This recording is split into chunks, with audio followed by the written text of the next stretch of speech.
നമസ്കാരം. പ്രവാസി മലയാളിയിലേക്ക് സ്വാഗതം.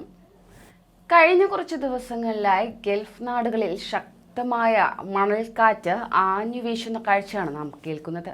പല വിധത്തിലുള്ള ജാഗ്രതാ നിർദ്ദേശങ്ങൾ അധികൃതർ നൽകിക്കൊണ്ടിരിക്കുകയാണ്. ഇത് പലയിടങ്ങളിലും വലിയ പ്രതിസന്ധികൾ സൃഷ്ടിച്ചുകൊണ്ടിരിക്കുകയാണെന്നാണ് റിപ്പോർട്ടുകൾ ചൂണ്ടിക്കാണിക്കുന്നത്. ഇവിടങ്ങളിൽ ആളുകൾക്ക് വീടുകളിൽ നിന്ന് പുറത്തിറങ്ങാൻ വയ്യാത്ത സ്ഥിതിയും കാഴ്ചാപരിധി കുറഞ്ഞത് കാരണം വാഹനം ഓടിക്കാൻ സാധിക്കാത്ത അവസ്ഥയുമാണുള്ളത്. വേഗത കുറച്ച് പോവാനാണ് ഡ്രൈവർമാർക്ക് പോലീസ് നൽകിക്കൊണ്ടിരിക്കുന്ന നിർദ്ദേശം എന്നത്. ഇത്തരത്തിൽ വീശിയടിക്കുന്ന പൊടിക്കാറ്റ് പല രാജ്യങ്ങളിലും വ്യോമയാന ഗതാഗതത്തെ സാരമായി ബാധിച്ചിരിക്കുകയാണ്. പുറംതൊഴിൽ ചെയ്യുന്ന ആളുകളോട് തൽക്കാലം പുറത്തിറങ്ങേണ്ട എന്നുവരെ നിർദ്ദേശിച്ചിരിക്കുകയാണ് പല ഗൾഫ് രാഷ്ട്രങ്ങളും. അങ്ങനെ പലയിടങ്ങളിലും ആളുകൾക്ക് ശ്വാസകോശ സംബന്ധിയായ അസ്വസ്ഥതകൾ ഉൾപ്പെടെയുള്ള ആരോഗ്യ പ്രശ്നങ്ങൾ ബാധിച്ച് ചികിത്സ തേടിയതായും റിപ്പോർട്ടുകളിൽ നിന്ന് വ്യക്തമാകുന്നുണ്ട്.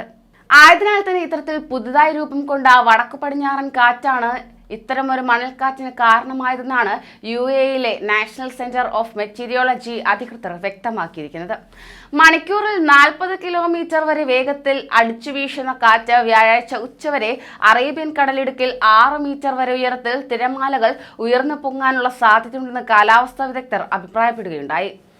എത്ര ഉയരത്തിൽ മണൽക്കാറ്റ് വീശിയടിക്കും എന്നത് സംബന്ധിച്ചുള്ള അറിയിപ്പും അധികൃതർ നൽകിയിട്ടുണ്ട്. UAEയിലെത്തുന്ന മണൽക്കാറ്റുകൾ പലപ്പോഴും കുവൈറ്റിൽ നിന്നും ഇറാഖിൽ നിന്നും ഉത്ഭവിക്കുന്നതാണെന്നും കാലാവസ്ഥാ നിരീക്ഷകർ പറയുകയുണ്ടായി. കാറ്റിന്റെ ശക്തിക്കനുസരിച്ച് തന്നെ മണൽക്കാറ്റിന്റെ ശക്തിയും കൂടും. ഇതുമൂലം കാറ്റിന്റെ വേഗത മണിക്കൂറിൽ 30 കിലോമീറ്റർ വരെയാണെങ്കിൽ 50 അടി വരെ ഉയരത്തിൽ മണൽക്കാറ്റ് വീശിയടിക്കാനുള്ള സാധ്യതയും ഉണ്ടാകുന്നതായിരിക്കും. എന്നാൽ ചില സാഹചര്യങ്ങളിൽ 100 കിലോമീറ്റർ വരെ വ്യാപിക്കുന്ന രീതിയിൽ അത് ശക്തിയാർജിച്ചേക്കാം. കിലോമീറ്ററുകളോളം ഉയരത്തിലും മണൽത്തരികളുമായ കാറ്റ് സഞ്ചരിച്ചെന്നും വന്നേക്കാം. സാധാരണഗതിയിൽ 0.08 മില്ലിമീറ്ററിനും 1 മില്ലിമീറ്ററിനും ഇടയിൽ വലിപ്പമുള്ള മണൽത്തരികളെയാണ് കാറ്റ് ഉയർത്തിക്കൊണ്ടു പോവുക. മരുഭൂമിയിൽ ശക്തമായ കാറ്റ് വീശിയടിക്കുമ്പോഴാണ് മണൽക്കാറ്റും ഉടലെടുക്കുന്നത്. കാറ്റിന് വേഗതയും ശക്തിയും കൂടുന്നതോടെ തന്നെ മണൽപ്പരപ്പിന്റെ മുകൾ ഭാഗത്തുള്ള മണലിനെ കൂടി അത് അന്തരീക്ഷത്തിലേക്ക് ഉയർത്തുകയാണ്. ഇതാണ് മണൽക്കാറ്റിന് കാരണമാകുന്നത്. ഇങ്ങനെ കാറ്റ് വായുവിലേക്ക് ഉയർത്തുന്ന മണൽ ചില ഘട്ടങ്ങളിൽ ആയിരക്കണക്കിന് കിലോമീറ്റർ ദൂരത്തിൽ വരെ സഞ്ചരിക്കാറുണ്ടെന്നും കാലാവസ്ഥാ നിരീക്ഷകർ പറയുന്നു.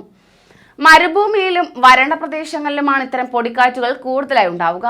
തരിമണൽ ധാരാളമായി ഉണ്ടാകുന്ന ചൂടുകാലത്ത് പ്രത്യേകിച്ചും ഇത് ഉത്ഭവിക്കും.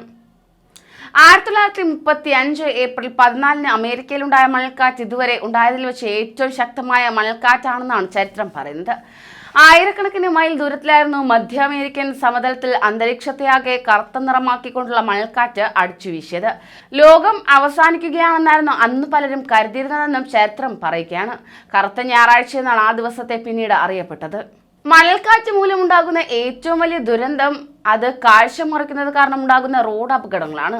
നിരവധി ആരോഗ്യ പ്രശ്നങ്ങൾക്കും ഇത് വഴിവെക്കാറുണ്ട്. കഴിഞ്ഞ ദിവസങ്ങളുണ്ടായ പൊടിക്കാറ്റിൽ ദുബായിൽ ഉൾപ്പെടെയുള്ള ആശുപത്രികളിലും ക്ലിനിക്കുകളിലും ശ്വാസകോശ സംബന്ധമായ അസുഖങ്ങളാൽ എത്തിയവരുടെ എണ്ണം വലിയ തോതിൽ വർദ്ധിച്ചതായാണ് റിപ്പോർട്ടുകൾ വ്യക്തമാക്കുന്നത്. മണൽക്കാറ്റ് കൊണ്ടുവരുന്ന നേർത്ത മണൽത്തരികൾ നമ്മുടെ ശരീരത്തേക്ക് പ്രവേശിക്കുന്നതാണ് പ്രധാനമായും ആരോഗ്യ പ്രശ്നങ്ങൾക്ക് കാരണമാകുന്നത്. ആസ്മ പോലുള്ള വിട്ടുമാറാത്ത അസുഖങ്ങൾ ഉള്ളവരിലാണ് ഇത് ഗുരുതരമായ പ്രശ്നങ്ങൾ സൃഷ്ടിക്കുന്നതെന്നാണ് അനുഭവം. വലിയ പൊടിപടലങ്ങൾ കണ്ണിൽ പതിക്കുന്നതും വലിയ പ്രശ്നമാകാറുണ്ട്. അതിനാൽ തന്നെ കുട്ടികൾ, പ്രായമായവർ, ശ്വാസകോശ സംബന്ധിയായ അസുഖങ്ങളുള്ളവർ തുടങ്ങിയ വിഭാഗങ്ങളെ മണൽക്കാറ്റ് വലിയ രീതിയിൽ പ്രതികൂലമായി ബാധിക്കുമെന്നതിനാൽ ഇവർക്ക് ശക്തമായ മുൻകരുതലുകൾ ആവശ്യമായി വരും.